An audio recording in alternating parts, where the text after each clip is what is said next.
Okay, चलिए आज के सारे प्रिफर्ड आइडियाज, प्रिफर्ड पिक्स हो गए। कुछ देर बाद FY25 का तड़का भी ऐड कर देंगे। ब्यूटीफुली एक्सप्लेन करा था थर्सडे को कैसा FY24 का प्रदर्शन था, कैसे मिड कैप्स और स्मॉल कैप्स के नाम वो साल रहा। पर FY25 की शुरुआत में ये इंडस्ट्री के दिग्गज वेटरन्स जो हैं, ये कौन से एक एक स्टॉक पे दाव लगा रहे हैं, इस पर आगे बातचीत। लेकिन पहले हर्षदा के साथ सारे इंपॉर्टेंट सिंस कहते हैं हम लोग स्टॉक्स इन न्यूज को। इन्फोसिस, सचिन चार्ट रेडी रखिएगा, आता हूं आपके पास। हर्षदा, क्या अपडेट्स? गुड मॉर्निंग आशीष। इन्फोसिस के लिए दरअसल एक इंटरेस्टिंग डेवलपमेंट है। आईटी डिपार्टमेंट की तरफ से इनको एक नोटिस मिली है और उस नोटिस में कहा गया है कि असेसमेंट ईयर FY28 का, FY16 का, बेग योर पार्डन 2008, FY16, 17, 18 और 18, 19 के लिए कुछ टैक्स रिफंड इनके हाथ लगता हुआ दिखाई देगा। और उसके तहत अगर आप देखिए 6,329 करोड़ टैक्स रिफंड के तौर पर कंपनी के हाथ वापस लगेगा। ये इनफैक्ट वो डेवलपमेंट है। लेकिन साथ ही उन्होंने ये भी शेयर किया है कि 22-23 के लिए टैक्स डिमांड का भी नोटिस आया है 2,763 करोड़ का। तो दो डेवलपमेंट्स है, एक तो प्रीसेंट ईयर के लिए टैक्स डिमांड नोटिस, लेकिन उससे बड़ा है वो टैक्स रिफंड नोटिस जो करीब 6,329 करोड़ का है। अब कंपनी उसको एसेस करेगी, इसका क्या प्ले आउट रहेगा। लेकिन एक बहुत इंटरेस्टिंग डेवलपमेंट है किसी भी कंपनी के लिए कि इतनी मोटी रकम दरअसल रिफंड के तौर पर उनके हाथ लगेगी। ठीक है, टैक्स डिमांड तो अभी कंटेस्ट होगा, देखते हैं उसका फाइनल आउटकम क्या आएगा। ये जो रिफंड आया, ये इंटरेस्टिंग हाईलाइट है। 6,329 करोड़ रुपए का आईटी टैक्स रिफंड आता हुआ। अब क्योंकि 31 मार्च से एक शेड जस्ट पहले आया तो बड़ा मुश्किल हो गया है, क्योंकि फाइनेंशियल ईयर के नंबर्स आने, क्वार्टर नंबर्स सामने खड़े हैं। तो रिलीज कह रही है हम असेस कर रहे हैं इंपैक्ट क्या होगा फाइनेंशियल्स पे इन सब डेवलपमेंट्स का। तो पैसा तगड़ा आना है, इस बार कैसे एडजस्ट करेंगे दिखाना तो इसी बार पड़ेगा। पैसा तो आ ही गया है, खैर देखते हैं क्या होता है। पर अमाउंट तगड़ा और स्टॉक वैसे भी फोकस में था नतीजों से पहले। सचिन, प्लेस्ड कैसा नजर आता है, क्या करोगे आप? ये तेजी वाला मन है स्टॉक में, आज फौरी फौरी रिलीफ आई, टिक नहीं पाया, ऐसा फील आ रहा है, या फिर लग रहा है दमखम है इस काउंटर में?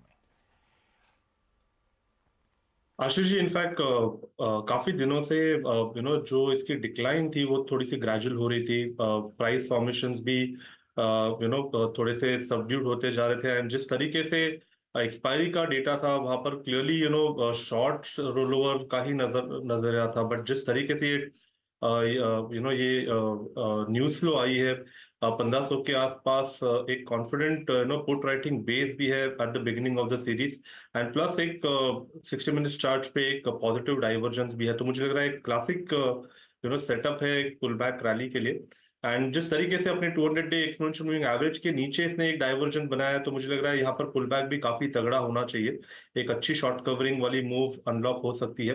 तो 1560, 1580 ये दो लक्ष्य के लिए मुझे लग रहा है यहाँ पर लॉन्ग पोजीशंस चेस करने में कोई हर्ज नहीं है। अगर गैप अप होती भी है तो एक पुल बैक पे मुझे लग रहा है थोड़ी सी लॉन्ग पोजीशनिंग अग्रेसिवली की जा सकती है। एक बेस अच्छा बनाया हुआ है 1500, 1510 के आसपास। तो अगर वहां पर स्टॉक मिल जाता है तो डेफिनेटली खरीदारी करने की ही सलाह होगी। स्टॉप लॉस आपको 1485 पे लगाना है on a daily closing basis. Infosys रखिए रडार पे। हालांकि ये अपडेट अलग है, लेकिन एक रिपोर्ट भी आई, मॉर्गन स्टैनली की ओवरवेट का कॉल 1700 के लक्ष्य पर। लेकिन वो लार्जली Q4 नंबर्स को मान रहे हैं जो आने वाले हैं, एक की कैटलिस्ट होगा इस स्टॉक के लिए। क्योंकि हमने चर्चा करी थी कि रिजल्ट्स के साथ साथ FY24 के नंबर्स आ रहे हैं, तो FY25 की सिलेक्टिवली गाइडेंस कई सारी कंपनीज देती हैं। तो वो कह रहे हैं FY25 के रेवेन्यू गाइडेंस एक की कैटलिस्ट होगा इस स्टॉक के लिए। वो एक्सपेक्ट कर रहे हैं 3 से 6% constant currency revenue growth guidance base case के तौर पे। यानी कि मोटा मोटी ये फैक्टर, इससे इधर या उधर हुआ तो स्टॉक वैसे ही रिएक्ट करेगा। तैयारी कर लीजिए आप भी नतीजों के सीजन और इन्फोसिस की। अगला हेडलाइन में मेंशन भी था, रखिए रडार पे किसी ONGC को, किसी रिलायंस इंडस्ट्रीज को। तो ऐसे में मानस आप दोनों चार्ट चटोल के रखिएगा, मैं आता हूं आपके पास। हर्षदा, क्या अपडेट्स हमारे पास? यहाँ पर दरअसल सरकार ने कह दिया है कि जो थोड़ी सी मुश्किल वाली ऑयल फील्ड्स है, जिसमें ओएनजीसी और रिलायंस के पास ये कुछ मुश्किल डीपर ऑयल फील्ड्स हैं, डिफिकल्ट फील्ड जिसे कहते हैं, वहां पर उसमें से जो गैस निकाली जा रही है वहां पर एक प्राइस कट लागू होगा। अब तक रेगुलर ऑयल फील्ड्स के प्राइस कट्स हमने सुने थे, लेकिन इन मुश्किल फील्ड्स पर भी अब प्राइस कट लागू होता हुआ दिखाई देगा। तो जो पहले प्राइस था $9.96 प्रति MMBTU, उसमें कटौती करके वो $9.87 प्रति MMBTU आया है। तो ये इनफैक्ट चीज है जिस पर इम्पैक्ट आ जाता हुआ दिखाई देगा। रिलायंस और साथ ही साथ ONGC दोनों पर ये लागू होगा, क्योंकि इन दोनों के हाथ में वो डीपर ऑयल फील्ड्स हैं। तो पैसा कम आएगा, इसलिए दोनों स्टॉक्स रडार पे रहेंगे। अच्छा सतपुत्र साहब, इस बीच आप जरा गेल का काउंटर, क्योंकि ऑयल एंड गैस स्पेस की बात छिड़ी है तो मैं आऊंगा आपके पास। मानस, ये पहले ONGC या रिलायंस चार्ट्स पे कैसे प्लेस्ड, किसी में किसी तरह के समीकरण बैठ रहे हैं ट्रेड के लिहाज से? देखिए, दोनों के चार्ट्स अच्छे लगते हैं। रिलायंस में भी रिलायंस अपने ऑल टाइम हाई के आसपास ट्रेड कर रहा है। वहां पर प्रॉफिट बुकिंग पिछले लास्ट सेशन में देखने को मिली थी, लेकिन ट्रेंड बहुत पॉजिटिव है। तो अगर कोई गिरावट मिले तो आई थिंक ये बहुत बढ़िया बाइंग अपॉर्चुनिटी होगी। 2900 के स्टॉप लॉस से रिलायंस में आप गिरावट पे खरीदारी कर सकते हैं। कम से कम 3100 रुपए तक के टारगेट आपको देखने को मिल सकते हैं बहुत ही जल्द रिलायंस इंडस्ट्री। अच्छा, रिलायंस की क्योंकि चर्चा हो गई यहाँ पे, खबरों में है, तो ध्यान रखिएगा ये जो चैनल CNBC आवाज देख रहे हैं आप, इसका स्वामित्व और इसका प्रबंधन यानी कि ओनरशिप और मैनेजमेंट रिलायंस इंडस्ट्रीज के पास है। तो कोई ट्रेड इन्वेस्टमेंट का मन बन रहा हो हमारी चर्चा सुनकर, तो एक इंडिपेंडेंट फाइनेंशियल एडवाइजर से, कंसल्टेंट से भी प्लीज जरूर बातचीत कर लीजिएगा। गेल इसीलिए मेंशन कर रहा था मैं, सतपुत्र साहब के पास जाने की इसलिए बात कर रहा था क्योंकि जेफरीज की एक रिपोर्ट आई है, अंडर परफॉर्म का कॉल है।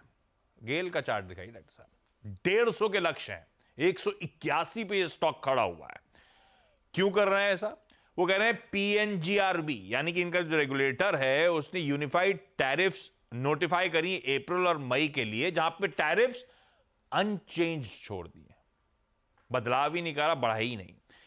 नई टैरिफ जो हैं वो इफेक्टिव जून अब नोटिफाई करी जाएंगी, जिसमें न्यू कमीशन पाइपलाइंस भी इंक्लूड होंगी। पर PNGRB कोई मेंशन नहीं करता गेल के higher gas cost related.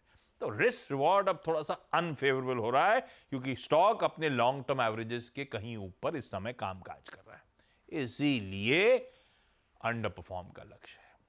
Satputra साहब, लेकिन चार्ट्स कैसे? ये तो फंडामेंटल अपनी जगह प्ले आउट होंगे, चार्ट्स कैसे खड़े? आशीष जी, देखिए चार्ट पे तो फिलहाल तो यहाँ पे कोई वीकनेस नहीं दिखता। इनफैक्ट हम जो मूविंग एवरेजेस की बात करते हैं, ये सब मूविंग एवरेजेस का एक क्लस्टर ऑफ सपोर्ट होता है, और ये सपोर्ट है करीबन 175 के आसपास। 181 का क्लोज है स्पॉट में। मुझे लगता है कि जब तक इस सपोर्ट के ऊपर, ये क्लस्टर के ऊपर गेल है, तब तक कोई दिक्कत वाली बात नहीं है। इनफैक्ट मुझे लगता है सामने 200-210 का टारगेट इंटैक्ट है। तो मैं यही कहूंगा, जब तक ये सपोर्ट इंटैक्ट है, बने रहे, स्टॉप लॉस रहेगा 170। अगर 170 का लेवल टूटता है तो फिर मुझे लगता है ये जो टारगेट डिस्क्लोज हो रहा है वो टारगेट आएगा। तो फिलहाल तो it's a hold, stop loss 170। Okay, hold है इस समय के लिए, लेकिन ब्रोकरेज करिए थोड़े से वैल्यूएशन स्ट्रेच्ड है, तो रडाप रखेंगे खैर गेल का काउंटर भी। अब रचना जी, हम लोगों ने अपफ्रंट बिग स्टॉक्स में 2 फार्मास्यूटिकल मेजर्स डिस्कस करे थे, ल्यूपिन और ऑरोबिंदो। प्लीज इनमें देखिएगा कि चार्ट्स पे आपको ट्रेड के समीकरण बेहतर दिख रहा हो तो बताइएगा। हर्षदा, क्यों रडार पे एक बार समझ लेते हैं। लुपिन के केस में US FDA की तरफ से एक अप्रूवल मिला है एप्टियम के जेनरिक के लिए। ये इनकी पीथमपुर फैसिलिटी में बनाई जाएगी। लुपिन पहली ANDA एप्लीकेंट है इस पर्टिकुलर ड्रग के लिए, और 180 दिनों का एक्सक्लूसिविटी पीरियड भी इनके हाथ लगता हुआ दिखाई दे सकता है। आपको ध्यान में इस बात को रखना है कि ड्रग सीजर्स के लिए इस्तेमाल होता है, और इसकी जो एस्टिमेटेड साइज है वो करीब $350 मिलियन के आसपास आकी जा रही है। तो एक साइजेबल ड्रग है, वो एक पॉजिटिव है लुपिन के लिए।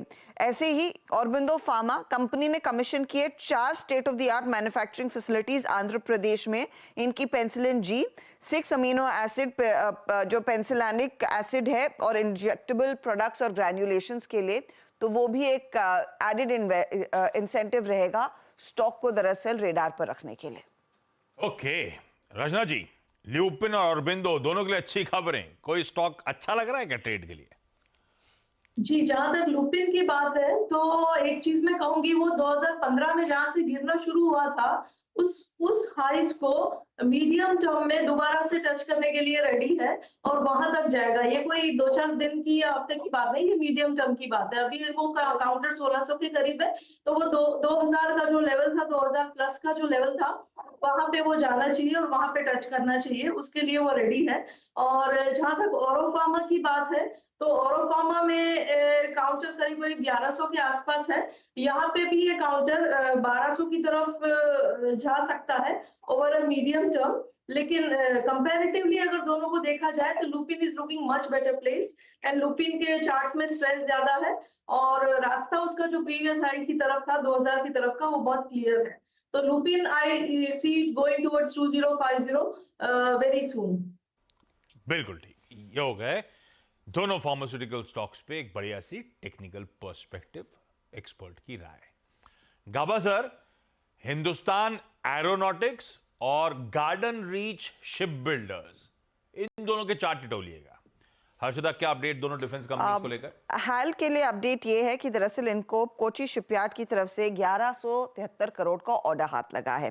अब इसमें इनको दो काम करने, एक तो supplier sets of LM 2500 gas turbines और GT ऑक्सिलरीज है, और साथ ही साथ जो कोची शिपयार्ड नेवी के लिए next gen missile vessel project तैयार कर रही है, उसके लिए भी कुछ इक्विपमेंट सप्लाई करना है, इसीलिए आप हाल को रेडार पर रखेंगे।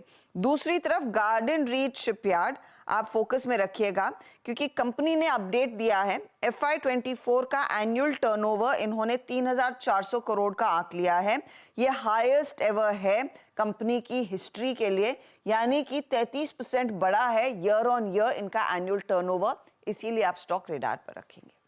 ठीक है, साल दर साल ग्रोथ आनी चाहिए। ठीक है, ये तो गार्डन रीच ठीक है, अपडेट्स हैं।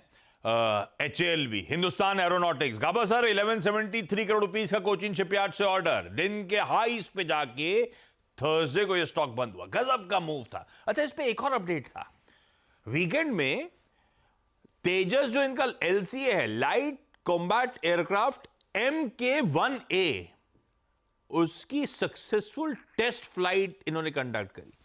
तेजस तो ऑलरेडी था, हो सकता है MK1A कोई नया वर्जन है, मुझे आइडिया नहीं।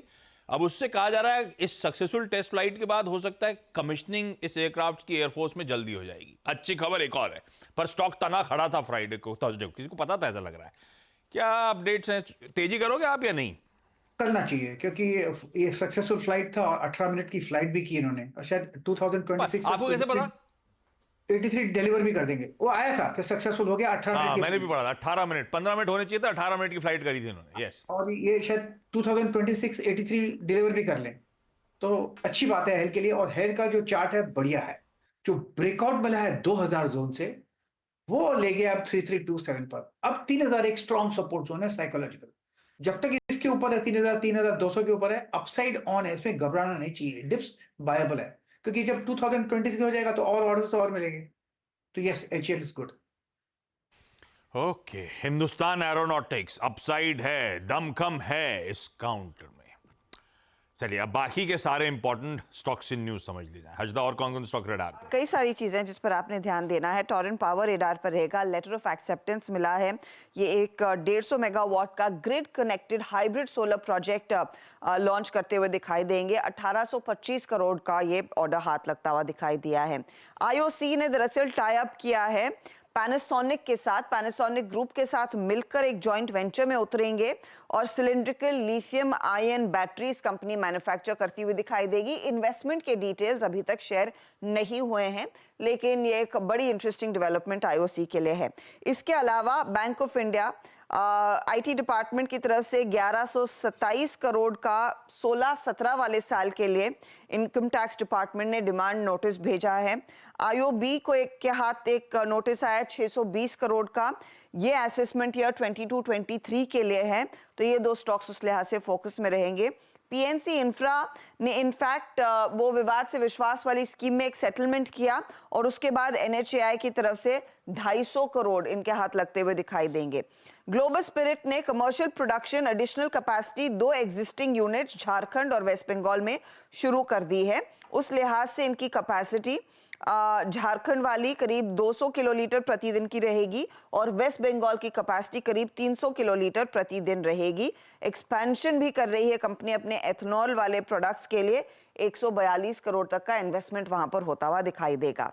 EIH होटल्स, इस पर आप नजरें रखेंगे। 421 करोड़ का इन्वेस्टमेंट होने वाला है। साउथ गोवा में एक ओबरॉय की लग्जरी रिसोर्ट कंपनी उस पर काम करती हुई दिखाई देगी। वो एक इंटरेस्टिंग डेवलपमेंट है। RVNL के लिए 2 अपडेट्स है। L1 डिक्लेयर हुए हैं। नॉर्दर्न रेलवे के लिए 95 करोड़ का ऑर्डर है और एक और ऑर्डर जो साउथ ईस्टर्न रेलवे के लिए इनको करना है 148 करोड़ के लिए भी L1 ये साबित होते हुए दिखाई दिए हैं। 2 कंज्यूमर ब्रांड्स आप रेडार पर रखेंगे। एक है होनासा, दूसरा है मेट्रो ब्रांड। होनासा ने दरअसल कलर कॉस्मेटिक्स के लिए एक नया ब्रांड लॉन्च किया है, स्टेज नाम का। प्राइमरीली एज ग्रुप महिलाओं की 18 to 24 वाली सेगमेंट में ये फोकस कर रहे हैं। कंपनी कहती है कि CAGR ग्रोथ सेक्टर में करीब 12% की आसानी से हासिल होती हुई दिखाई दे सकती है। मेट्रो ब्रांड्स दूसरी तरफ कंपनी ने रिन्यू किया अपना एग्जिस्टिंग कॉन्ट्रैक्ट क्रॉक्स इंडिया के साथ, जिसके तहत इनको एक्सक्लूसिव राइट्स मिल रहे हैं वेस्टर्न और सदर्न स्टेट्स में भारत के क्रॉक्स बेचने के। और ऑफ कोर्स एग्जिस्टिंग स्टोर्स जो ऑपरेशनल है नॉर्थ और ईस्टर्न राज्यों में, वो सिलसिला जारी रहेगा। लार्ज ट्रेड्स पर भी आपकी नजरें होनी चाहिए। कार ट्रेड, जहां पर स्प्रिंगफील्ड वेंचर इंटरनेशनल ने करीब 6,30,000 शेयर बेचे 640 के भाव पर। ICICI प्रू ने उसमें से मेजॉरिटी हिस्सा 5.92 लाख शेयरों का खरीदा है। साथ ही रेट गेन ट्रैवल में भी बड़ा सौदा हुआ था, जहां पर मेघा चोपड़ा ने 2.32% स्टेक ऑफलोड किया। उसमें से सोसाइटी जनरल ने 0.86% स्टेक मार्केट से खरीदा है। तो वो स्टॉक भी आप रेडार पर रखेंगे। रखिए तमाम स्टॉक्स अपने रेडार पे। ये क्रॉक्स गजब है, प्लास्टिक सा दिखता है, इतना महंगा, और उसमें महंगे के ऊपर उसके बैजेस बेचते हैं वो लोग, ताकि बच्चे वो जो होल्स हैं उसमें बैजेस लगा लें। वो सबसे बड़ा बिजनेस मॉडल भाई वही साहब है। गजब है वो। मेरे इतना मेरे ख्याल से महंगा। पिछले 2-3 साल में सबसे ज्यादा खर्चा मैंने उसी में किया है। और मुझे तो कभी समझ में नहीं आया। देखिए क्या होता है ना, ये जब स्टार्ट किया था उन्होंने सोचा नहीं था कि ये इस तरीके से चल जाएगा। किसने सोचा था कि वो ब्रांड बन गया, बस तो बन गया, और अब वो उसमें है। अरे रचना जी, ये बताओ, ये जो होनासा ने लॉन्च किया स्टेज 3-in-1 बुलेट लिपस्टिक आएगी 3 शेड्स में 449 ओनली, ये वाकई ओनली है क्या या महंगा है? ये क्वेश्चन मेरे लिए है। हाँ, मैं सोचा था गाबा सर से पूछूं, गाबा सर लेकिन जवाब देते नहीं, फैल जाते, इसलिए आपसे पूछा। ब्लैंक हाँ, बाउंसर। आप झूठ बोल रहे हो। मैम को आप लेके जाते हो, करना आपको पड़ती है, आपको सारा हिसाब है, लेकिन मैं अभी बात नहीं करना चाहता उस बारे में। पेमेंट करता हूं। रचना जी, 449 में बुलेट लिपस्टिक खरीदोगे 3 शेड की आएंगी। ब्रांडेड लिपस्टिक के हिसाब से 3 का कॉम्बो हो तो रेट तो सही है।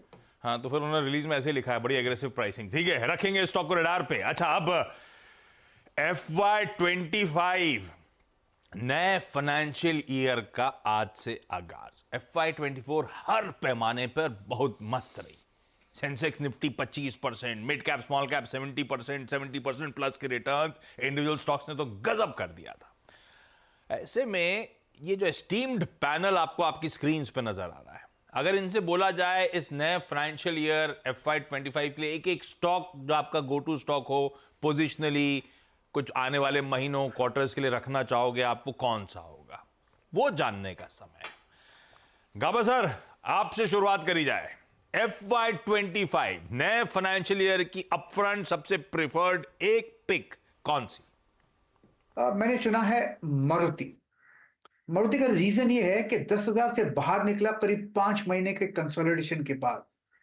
अब 12,000 का ये जोन, यहां से एक सेकंड ब्रेकआउट मिला 11,715 का, उसके आसपास ही सपोर्ट होना चाहिए। 12,000 का स्ट्रॉन्ग सपोर्ट जोन है, मेरे ख्याल से 15,000 तक जाना चाहिए मैटर ऑफ टाइम।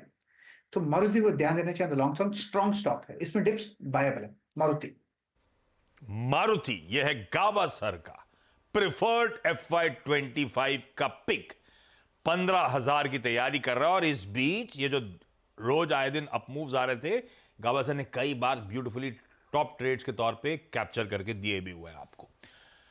अब सचिन के पास चला जाए। सचिन, क्या ढूंढ कर लाए थे आप FY25 के लिए हमारे लिए? कौन सा आपका प्रेफर्ड स्टॉक है? आशीष जी, यहाँ पर बजाज फिनसर्व का जो मंथली स्ट्रक्चर है वो काफी इंटरेस्टिंग है। एक 3 साल का ट्रायंगुलर फॉर्मेशन यहाँ पर ऑलमोस्ट मैच्योरिटी स्टेजेस पे है। एंड जिस तरीके से एक रैली बनी थी 2020 के बॉटम के बाद, एक काफी अच्छी स्ट्रॉन्ग परपेंडिकुलर वेव आई थी, 1940 के आसपास के लाइफ हाइज बनाए थे। एंड उसके बाद लगभग 2.5 से 3 साल का इसने कंसोलिडेशन फेज निकाला है। तो मुझे लग रहा है जिस तरीके से इसका मंथली RSI प्लेस्ड है 50 के ऊपर फिलहाल ट्रेंड हो रहा है, प्लस ADX ऑलमोस्ट एक ब्रेकआउट के कगार पे है। तो मुझे लग रहा है जल्दी इस पर्टिकुलर स्टॉक में एक काफी कॉन्फिडेंट वेव नजर आनी चाहिए। सो पोजिशनली मुझे लग रहा है साल भर के लक्ष्य के लिए अगर हम देखें तो जिस तरीके से ये पैटर्न प्लेस्ड है, इस पैटर्न का टारगेट लगभग अराउंड 2460 के आसपास प्लेस्ड है। एंड फिलहाल जिस तरीके से इसने एक बेस बनाया है, प्लस जो करस्पॉन्डिंग लेवल है इस ट्रायंगुलर फॉर्मेशन का, वो लगभग अराउंड 1520 के आसपास प्लेस्ड है। तो मुझे लग रहा है on a weekly closing basis 1510 का स्टॉप लॉस आपको मेंटेन करना चाहिए।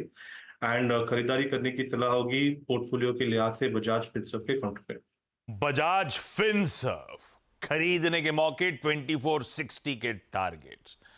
सतपुते साहब, FY25 top pick. Ashish ji देखिए, मेरी नजर है IRCTC पे। मुझे लगता है कि यहाँ पे बहुत बेहतरीन कंसोलिडेशन हो रहा है, और ये जो कंसोलिडेशन ये 900 950 ये इसकी रेंज है, एक्यूमुलेशन हो रहा है यहाँ पे। तो IRCTC ये एक बाय का कैंडिडेट होगा। अगर शॉर्ट टर्म स्विंग की भी बात करें तो मेरा जो टारगेट है वो करीबन 1000 के आसपास का है। और अगर आप लॉन्ग टर्म थोड़ा वक्त दे, जैसे कि 1 साल की बात हो रही है, तो डेफिनेटली ये 1150 1200 तक जाएगा। स्टॉप लॉस हमें मेंटेन करना है, देखिए 900 के आसपास का वो स्टॉप लॉस होगा अगर आपको शॉर्ट टर्म स्विंग लेना है। लेकिन अगर आपको 1 साल के होराइजन के साथ थोड़ा काम करना है तो स्टॉप लॉस थोड़ा 900 के नीचे रखे। तो IRCTC इज अ बाय। मानस, आज का नए फाइनेंशियल ईयर का प्रेफर्ड पिक। जी, तो देखिए BHEL पे खरीदारी करने का एक रिकमेंडेशन है 1 साल के टाइम फ्रेम से। मेरा समझना है जिस तरह का आउट परफॉर्मेंस हमने पिछले 1 साल में देखा है, ये कंटिन्यू रहेगा, और जो 2010 के हाईज है 350 रुपए के आसपास, उसकी तरफ स्टॉक जाने की कोशिश करेगा। तो 350 के टारगेट के लिए BHEL में खरीदारी करनी चाहिए। स्टॉप लॉसेस 199 के नीचे लगाने। BHEL भाई साहब FY25 का प्रेफर्ड पिक के तौर पे उभरता हुआ काउंटर। वीरू नहीं दिखाया आपने। खैर, रचना जी क्या ढूंढ के लाई हैं आप? जी, मेरी तरफ से जो काउंटर रहेगा that will be Jio Finance. Jio Finance ने पहली बात तो ये कि this is really going to become very big, मेरा ये मानना है आने वाले टाइम में। एंड पेरेंटल बैकिंग भी बहुत जोरदार है इसके पास। और जहां तक टेक्निकल्स की बात है तो जो कंपनी बहुत डिमांड में रही हो at the time of listing, और उसके बाद उसका लिस्टिंग हाई जो है वो टेकआउट होता है, तो वो अपने आप में एक बड़ा इवेंट होता है, और ये इवेंट यहाँ पे हुआ है। तो लिस्टिंग हाइस के ऊपर जाके इसने एक ब्रेकआउट जो दिया है उसमें स्ट्रॉन्ग फॉलो थ्रू मिलना ही मिलना है। तो मेरा ये मानना है कि 315 पे अगर हम इसमें एसएल लगाएंगे, ये एसएल वीकली क्लोजिंग बेसिस पे रहेगा। जब तक वीकली क्लोजिंग 315 के ऊपर आता रहेगा तो यहाँ पे मेरे टारगेट्स रहेंगे 420 और 450 के। एज ए डिस्क्लोजर ये मेरे पास भी है, और हमारा भी डिस्क्लोजर ये है कि इस कंपनी और इस प्लेटफॉर्म CNBC सिराज के प्रमोटर्स सेम है, ध्यान रखिएगा। तो एक फाइनेंशियल एडवाइजर से कंसल्ट और कर लीजिएगा। गाभासर का मारुति, सचिन का बजाज फिनसर्व, सतपुते साहब का IRCTC, मानस का BHEL और रचना जी का जियो फाइनेंस। मयूरेश के मैं जाऊंगा, लेकिन हुक के तौर पे रख रहा हूं, पहला सौदा की शुरुआत होने से पहले वो पिक भी वहां पे ले लेंगे। क्विकली ट्रांजिशन, अब पहला सौदा में दस्तक करने का